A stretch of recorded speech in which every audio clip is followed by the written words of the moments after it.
I think very often the concept of migration mainstreaming is a little bit sort of almost fluffy for practitioners, and it's not very concrete. So I think this week is really a chance for practitioners to come together and make something tangible out of these ideas. So it gives them a chance to learn more about the step-by-step process of migration mainstreaming, what it really means in practice, and to really get beyond, sort of get behind the kind of high-level headlines that migration mainstreaming often has.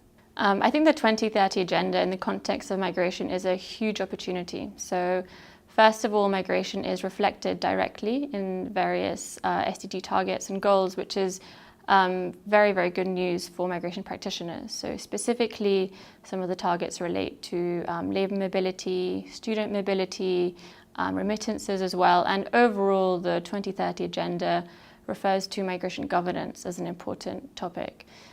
So in this way, using the 2030 agenda to further migration governance is really a key opportunity. But beyond this, really, the other key opportunity of the SDGs is that migration is indirectly related to most of the SDG targets. So when we speak about health or education targets or poverty targets or growth targets in the SDGs, really migration is intimately linked to each of these. So this is a really big opportunity to mainstream migration into international development planning. So what this means really is that when we implement each of the SDGs, we need to be thinking, how does migration relate to each of these topics? So from a health perspective, for example, what would it mean to include migration in the health targets when we do SDG implementation? Should we be looking at, for example, including migrants as vulnerable groups in health targets?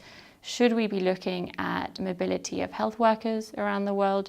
These are all questions that really come into play when we do SDG implementation. And I think it's important also to think about the SDGs as a key opportunity for collaboration in migration mainstreaming. So if we consider the SDGs as being universal, which is a key principle of the 2030 agenda, we really see a key opportunity for countries of destination, countries of origin, communities, all at different levels, and migrants themselves to really come together to work on migration governance issues. And this is something which is really a key precedent, which really can be realized through the 2030 agenda, which is really exciting. So for example, Goal 8, which refers to decent work, includes target 8.8, which is really about labour mobility and migrant labour worker rights. So when we speak about skills recognition or, for example, sort of labour rights for all migrants and social protection, which is universal and really speaks to all migrants, really we're talking about taking a lens to target 8.8, which includes migrants.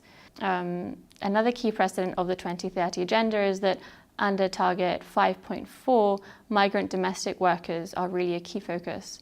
So this is a chance to see migration as empowerment for certain women. It's also a chance to protect the rights of various female migrant workers.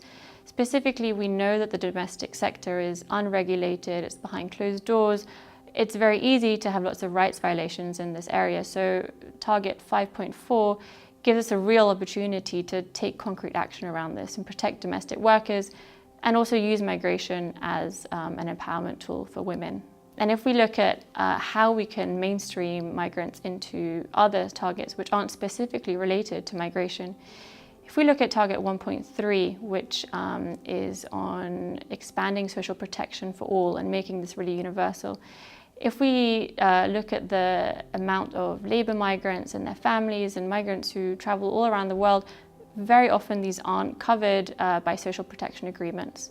And so taking a migrant inclusive lens to target 1.3, when we implement this, this is really a key opportunity to expand and strengthen access and coverage of social protection of migrants.